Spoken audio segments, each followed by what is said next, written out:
Praise the lord. Hallelujah hallelujah. యేసు ప్రభు అతి శ్రేష్టమైన నామంలో మీ అందరికీ శుభాభివందనాలు తెలియజేస్తున్నాను.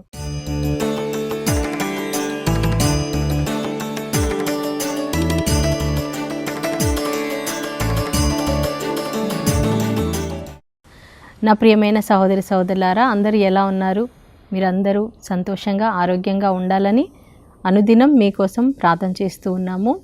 ఈరోజు మనం దేవుని యొక్క వాక్యాన్ని వినే ముందు మనం ఒక చిన్న పాట పాడుకొని ప్రభుని స్తుతించి ఆరాధించి తర్వాత వాక్యంలోనికి వెళ్దాం. ప్రభువే నా దీపము, ప్రభువే నా రక్షణము, ప్రభువే నా దీపము, ప్రభువే నా రక్షణము, ప్రభువే నాలో జీవింపగా ఎవరికి నేను భయపడను, దేనిని చూచి భయపడను. హల్లెలూయా హల్లెలూయా హల్లెలూయా హల్లెలూయా హల్లెలూయా హల్లెలూయా హల్లెలూయా. ప్రభువే నాకు ఆశ్రయము, ప్రశాంతంగా ఉండు మనసా, ప్రభువే నాకు ఆశ్రయము, ప్రశాంతంగా ఉండు మనసా. కాపాడు హస్తం నాకున్నది, దేవుని వాక్యం నాకున్నది. కాపాడు హస్తం నాకున్నది, దేవుని వాక్యం నాకున్నది. ప్రభువే నా దీపము, ప్రభువే నా రక్షణము. Praise the lord. Hallelujah hallelujah. అవును ప్రియులారా, ప్రభువే మన దీపము, ప్రభువే మన రక్షణం. ఆయన మనకు తోడుగా ఉండగా మనకు ఏ భయము లేదు, ఏ దిగులు లేదు. ఆయనే మనకు ఆశ్రయం. ఆయన ఎలాంటి వాళ్ళనైనా సరే ప్రేమించే దేవుడు.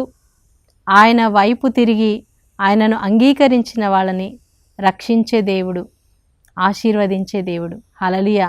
సో అలాంటి ఒక కుటుంబాన్ని ఈరోజు మనం చూడబోతున్నాం. ఒక వ్యక్తి మరి ఎంతో పాప స్థితిలో, పాపములో జీవిస్తున్నటువంటి ఒక స్త్రీ అయినా కూడా ఆమె దేవుణ్ణి ప్రేమించినప్పుడు, దేవుని ప్రజలను ప్రేమించినప్పుడు దేవుడు ఆమెను, ఆమె కుటుంబాన్ని రక్షించాడు. మనం ఈ యొక్క సన్నివేశాన్ని మనం ఈరోజు ధ్యానం చేయబోతూ ఉన్నాము. యెహోషువ గ్రంథంలో 2వ అధ్యాయం ప్రియులారా, 2వ అధ్యాయం. ఇక్కడ యెహోషువ ఇద్దరు వేగుల వారిని, అంటే గూఢచారులు అంటారు కదా, అలాంటి ఇద్దరిని ఆ యొక్క దేశాన్ని చూడడానికి, ఆ యెరికో పట్టణాన్ని చూడడానికి, తెలుసుకోవడానికి పంపిస్తాడనమాట రహస్యంగా.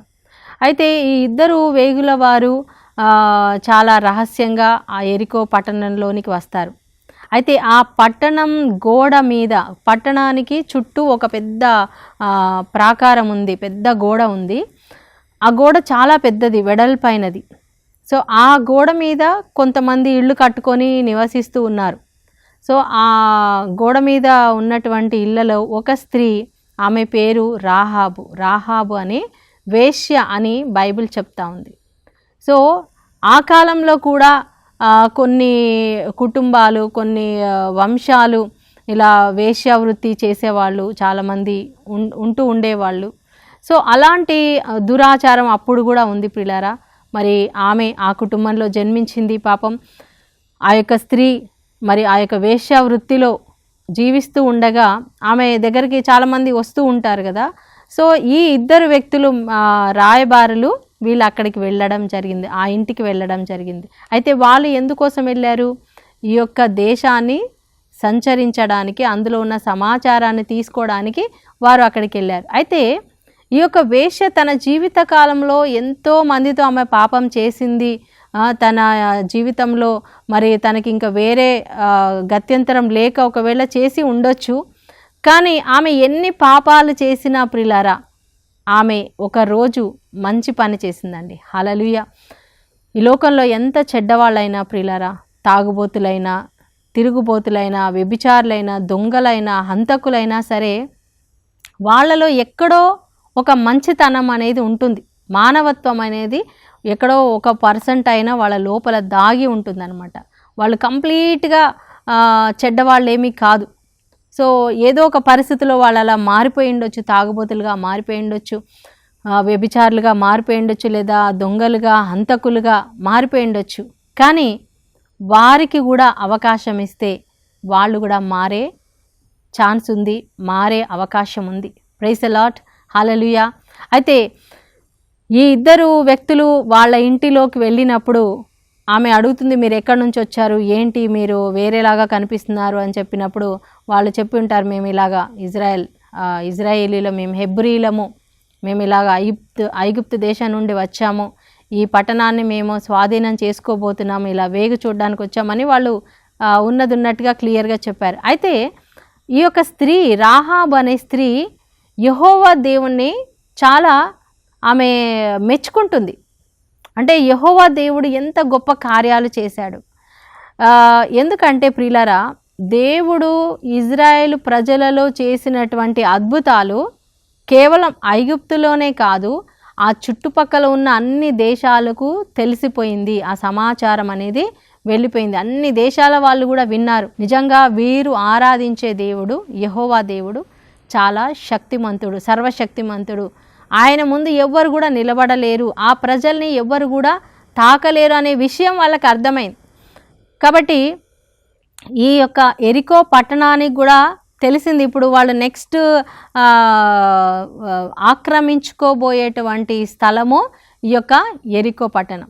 సో వీళ్ళకందరికీ భయం.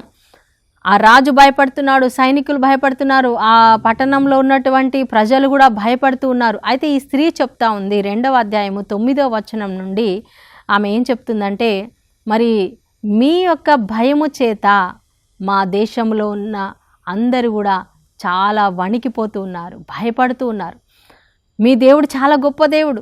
మీ దేవుడు మరి ఆ ఐగుప్తు దేశంలో ఏమేమి అద్భుతాలు చేశాడో, ఆ ఎర్ర సముద్రాన్ని ఎలా పాయలుగా చీల్చాడో, మరి ఆ సముద్రంలో ఎలా మీరు నడుచుకొని వచ్చారో, ఆ అరణ్యములో మిమ్మల్ని ఎదిరించినటువంటి, మీతో యుద్ధం చేయడానికి వచ్చినటువంటి ఆ యొక్క ఇద్దరు రాజులను మీ దేవుడు యెహోవా దేవుడు యావే ప్రభు ఎలా వాళ్ళని ఓడించాడో, వాళ్ళని సంహరించాడో అవన్నీ మేము విన్నాము. అది విన్నప్పుడు మాకు చాలా భయం వేసింది. మీ దేవుడు ఆకాశమందును దేవుడే, భూమి అందును దేవుడే. హల్లెలూయా, ప్రైజ్ ది లార్డ్. చూడండి, ఒక అన్య స్త్రీ, ఆమె ఇజ్రాయేల్ దేశంలో పుట్టలేదు, ఆమెకి యెహోవా దేవుడి గురించి తెలియదు, ఆమె చూడలేదు, కేవలం విన్న విషయాలే. దాన్ని బట్టే ఆమె యెహోవా దేవుణ్ణి అంతగా పొగుడుతూ ఉంది, స్తుతిస్తూ ఉందన్నమాట. మీ దేవుడు ఆకాశానికి దేవుడే, భూమిలో కూడా దేవుడే. హల్లెలూయా. అంటే ఈ భూమి ఆకాశానికి సృష్టికర్త యెహోవాయే, మీ దేవుడే నిజమైన దేవుడు అని ఆమె చెప్తా ఉందన్నమాట. సో తప్పకుండా మీ దేవుడు యావే ప్రభు ఈ పట్టణాన్ని మీ చేతికి అప్పగిస్తాడు. ఎవరు చెప్తున్నారు ఈ మాట? ఆ శత్రువు రాజ్యంలో ఉన్నటువంటి వ్యక్తి, ఒక స్త్రీ, పాపంలో బ్రతికినటువంటి ఒక స్త్రీ, ఆమె ఒక వేశ్య అని స్పష్టంగా బైబిల్లో రాసి ఉంది కావచ్చు, కానీ ఆమెకి కూడా విశ్వాసం ఉంది. హల్లెలూయా. ఆమెకి కూడా దేవుడి మీద నమ్మకం ఉంది. ఆ దేవుని మీద ఆమెకి నమ్మకం కలిగిందనమాట. సో మీ దేవుడు ఆకాశానికి దేవుడు, భూమికి దేవుడు, మా దేశంలో ఉన్నటువంటి ప్రజలందరూ కూడా భయపడుతూ ఉన్నారు. కాబట్టి ఆమె ఒక రిక్వెస్ట్, అంటే ఒక మనవి చేస్తూ ఉందన్నమాట. సో వాళ్ళని ఫస్ట్ ఏం చేస్తుందంటే ప్రియులారా, ఈ సైనికులు, రాయబారులు ఇద్దరు, ఇజ్రాయెల్ ప్రజలు ఇద్దరు రాగానే వాళ్ళతో కొంచెం మాట్లాడి వాళ్ళ గురించిన సమాచారం తీసుకొని ఆమె వాళ్ళని మిద్దెపైకి తీసుకెళ్ళి పైన డాబా మీద వాళ్ళని దాచిపెట్టేస్తుంది. దాచిపెట్టేసినప్పుడు ఈ సైనికులు వచ్చారు, ఈ దేశం యొక్క ఎరికో పట్టణం యొక్క సైనికులు రావడం జరిగింది. సో మీ ఇంటికి ఇద్దరు వచ్చారంట. చూడండి, వాళ్ళు కూడా ఎంత చలాకీగా ఉన్నారో, ఎంత తెలివిగా ఉన్నారో. అంటే ఎవరైనా ఇజ్రాయెల్ దేశం నుండి మన దేశంలోకి వస్తారా, ఇక్కడ సమాచారం తెలుసుకుంటారని వీళ్ళు కూడా చాలా జాగ్రత్తగానే ఉన్నారు, కాపలాగే ఉన్నారు. సో వాళ్ళకి సమాచారం వచ్చేసింది ఆల్రెడీ. 2 వ్యక్తులు వచ్చారు, వాళ్ళు కూడా ఈ ఇంటికే, ఈ స్త్రీ దగ్గరికే వచ్చారని వాళ్ళకి స్పష్టమైన వార్త వచ్చేసింది. సో వాళ్ళు ఆ వార్తను పట్టుకొని వచ్చారు, మీ ఇంటికి 2 మనుషులు వచ్చారంట, వాళ్ళు ఎక్కడున్నారు?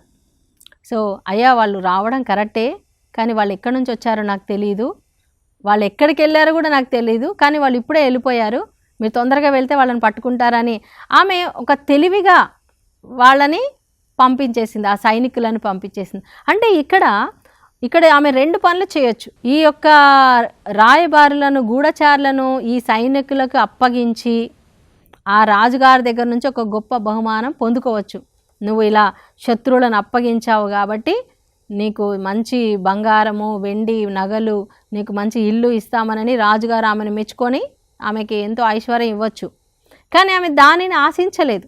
ఆ దేశం రాజు యొక్క మెప్పు లేదా ఆ దేశంలో తనకు మంచిగా సన్మానం దొరుకుతుందని ఆశించలేదు.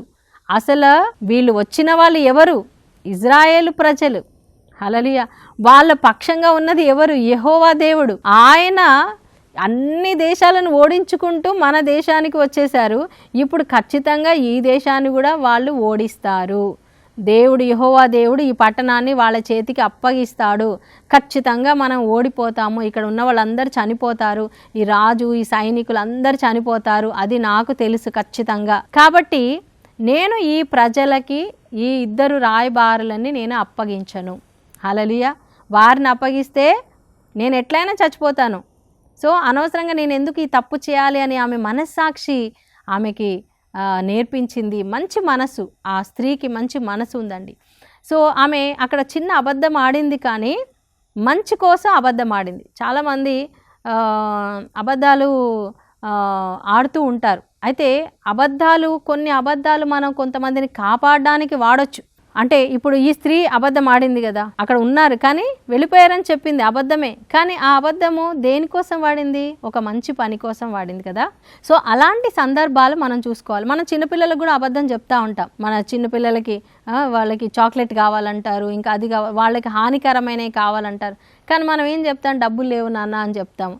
అన్ని అబద్ధాలే చెప్తాం వాళ్ళకి. ఎందుకంటే వాళ్ళ మేలు కోసం, మంచి కోసం. నేను అన్ని నిజాలే చెప్పాలి, నేను అంతా మంచిగానే ఉండాలంటే అక్కడ మనం చేసేది నష్టమే జరుగుతుంది. కానీ తెలివిగా మనం మాట్లాడేది ఏదైనా సరే తెలివిగా ఉండాలి, ఎదుటి వాళ్ళకి హాని చేయకుండా ఉండాలి. హల్లెలూయా. అది దేవుని దృష్టిలో మంచిదై ఉండాలి.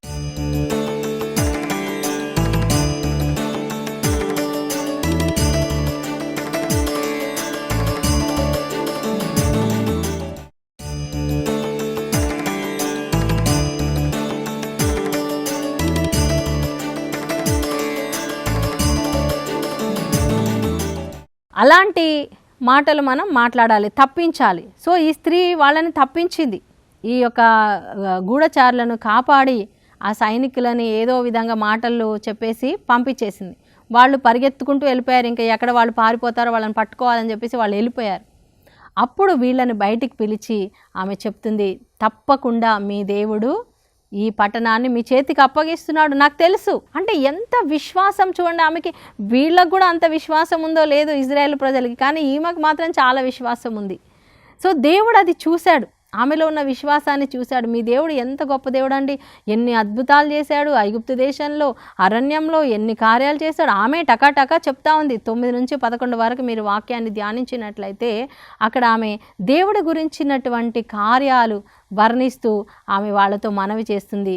మరి నేను మీకు ఉపకారం చేశాను కదా, నేను మీకు మేలు చేశాను కదా, సో మీరు కూడా నాకు మేలు చేయండి, నన్ను నా కుటుంబాన్ని కాపాడండి అని అడిగిందనమాట. మీరు నాకు ప్రమాణం చేయాలి, నా కుటుంబాన్ని కాపాడుతానని, నన్ను కూడా కాపాడుతానని ప్రమాణం చేయాలని చెప్పినప్పుడు ఆ 2 రాయబారులు వేగుల వారు ఆమెకి ప్రమాణం చేస్తారు. అమ్మా, నువ్వు ఇంత మేలు చేశావు కదా, నువ్వు గనక మా విషయం బయట పెట్టకుండా ఉంటే, అంటే ఇప్పుడు వీళ్ళు ఉన్నారు కాబట్టి బయట పెట్టలేదు, కానీ తర్వాత మళ్ళీ ఆమె బయట చెప్పేస్తుందేమో తెలియదు కదా. సో నువ్వు గనక ఈ విషయం బయట పెట్టకుండా ఉంటే మేము తప్పకుండా నీకు మేలు చేస్తాము, నీ కుటుంబంలోకి నీ ఇంటి వాళ్ళందరినీ రప్పించుకో, మీ అమ్మ నాన్న, మీ తోబుట్టువులు, ఇంకా ఎవరెవరు ఉన్నారు వాళ్ళందరినీ కూడా నీ ఇంటిలోనికి ఆహ్వానించు. సో ఎవరెవరైతే ఈ ఇంట్లో ఉంటారో వాళ్ళకి ఏ హాని జరగదు, వాళ్ళ ప్రాణాలకు ఎలాంటి ముప్పు లేదు. సో ఎవరైనా బయట ఉంటే దానికి బాధ్యులం మేం కాదు. ఎవరైతే లోపల ఉంటారో వాళ్ళే రక్షించబడతారు, వాళ్ళని మాత్రం మేము చంపము అని చెప్పేసి ఈ యొక్క వేగుల వారు చెప్పి, అయితే మేము వెళ్తున్నాము ఆ కిటికీ నుంచి, ఆ గోడ పైన ఇల్లు ఉంది కదా, ఆ కిటికీ నుంచి వాళ్ళు కిందికి ఒక తాడు సహాయంతో కిందికి దిగుతారు. అయితే ఆ తాడు సహాయంతో దిగినప్పుడు వాళ్ళు చెప్తారు, అమ్మ ఈ కిటికీకి నువ్వు ఎర్రని తాడు నువ్వు కట్టు, ఎర్రని తాడు కడితే మేము గుర్తుపడతాం, ఓకే ఈ ఇల్లు రాహాబు ఇల్లు అని చెప్పేసి, ఆ ఇంట్లో ఎవరిని కూడా మేము చంపకుండా మేము వదిలిపెట్టేస్తాము అని వాళ్ళు చెప్పి వాళ్ళు దిగి వెళ్ళిపోతారు. హల్లెలూయా. ఆ స్త్రీ వాళ్ళకి కావలసిన ఆహార పదార్థాలు అన్నీ ఇచ్చి పంపిస్తుంది. ఎందుకంటే వాళ్ళు 3 రోజులు ఆ కొండల్లో దాక్కుంటారు. వాళ్ళని పట్టుకోవడానికి వచ్చినటువంటి ఆ సైనికులు మళ్ళీ వెళ్ళిపోయే వరకు వాళ్ళు ఆ కొండలో 3 రోజులు ఉంటారు. సో వాళ్ళు అక్కడ 3 రోజులు ఉండాలంటే మరి వాళ్ళకి ఆహారం కావాలి కదా.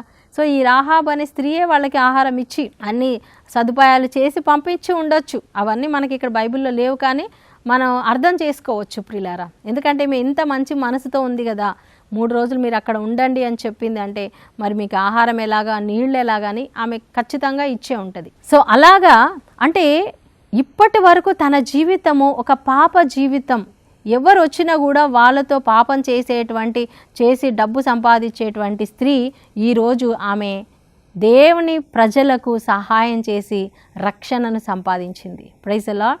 ఎర్రని తాడు, ఎర్రని దారము దేనికి గుర్తు? ఎరుపు దేనికి గుర్తు అండి? యేసు ప్రభు రక్తానికి గుర్తు, అంటే యేసు ప్రభుకి గుర్తు, యేసు ప్రభు బలికి గుర్తు, ఆయన త్యాగానికి గుర్తు, ఆయన క్షమాపణకి గుర్తు.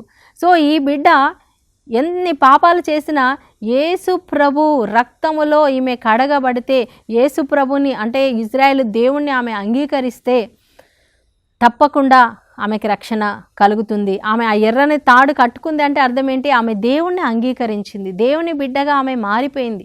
ఆమె పాపాలన్నీ కూడా యేసు రక్తములో దేవుని నామంలో కడిగి వేయబడ్డాయి. మరి వాళ్ళ కుటుంబంలోనికి అందరూ, మరి బైబిల్లో ఉంది కదండి, రోమాపత్రిక 16:31, అపోస్తల కార్యం 16:31 మనం చూసినట్లయితే, ప్రభు యేసునందు విశ్వాసం ఉంచి అప్పుడు నీవును నీ ఇంటి వారును రక్షించబడుదురు.